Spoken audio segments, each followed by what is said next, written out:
안녕하세요. 연세대 감염내과 연구소입니다. 원래 인플루엔자는 매년 가을부터 겨울까지 유행하는 계절성 질환이고요.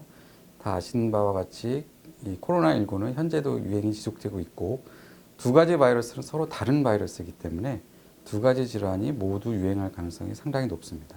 동시에 감염될 수도 있고 연달아서 개별적으로 감염이 일어날 수 있는데요.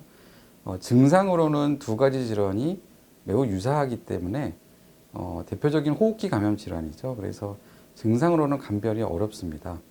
인플루엔자 같은 경우에는 현재까지 한 0.1%의 치사율이 알려져 있는데, 이 코로나19도 무증상 감염자까지 모두 포함하면 0.5%에서 1% 통계마다 다르지만 정도의 치사율을 보이고 있어서 고위험군, 만성질환이 있거나 연세가 많으신 분들 등에서는 두 가지 질환에 모두 감염이 되든 개별적으로 감염이 되든 여러 가지 심각한 중증으로 진행될 가능성이 매우 높기 때문에 위험하다고 볼 수 있겠습니다. 증상은 두 가지 질환이 동일합니다. 처음에 시작했을 때는 이제 발열이 시작이 되고 두통이라든지 근육통, 마른 기침 등으로 시작을 해서 이제 호흡곤란이 발생을 하고 폐렴으로 진행하면서 중환자실에서 치료해야 되는 그런 상황까지도 진행이 되겠습니다. 기본적인 이제 예방법은 지금처럼 이제 손위생을 철저히 하고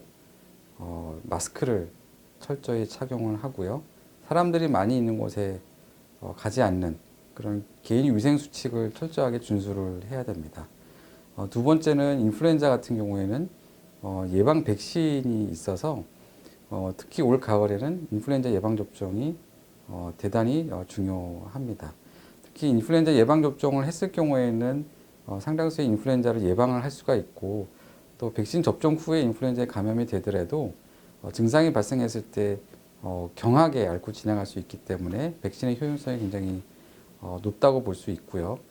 실제로 이제 호흡기 질환을 가지고 증상으로 이제 올 가을이나 겨울에 병원을 방문했을 때는 두 가지 질환에 대한 어떤 진찰 소견만으로 감별이 어렵기 때문에 두 가지에 대한 검사를 모두 진행을 해야 된다는 점이 있고, 인플루엔자라든지 또 코로나19 환자들이 폭증을 하게 되면 의료기관에 굉장히 많은 환자분들이 단기간 내에 방문을 하면서 우리나라에서 이 의료기관에서 이런 환자들을 치료할 수 있는 그런 시설이 부족한 상황이 발생할 수 있기 때문에 개인을 위해서도 또 국가를 위해서라도 인플루엔자 예방접종을 통해서 적어도 인플루엔자만큼은 저희가 예방을 철저히 할 수 있게끔 대비하는 것이 중요하겠습니다. 인플루엔자 백신은 이제 연 1회 접종을 하게 되어 있고요.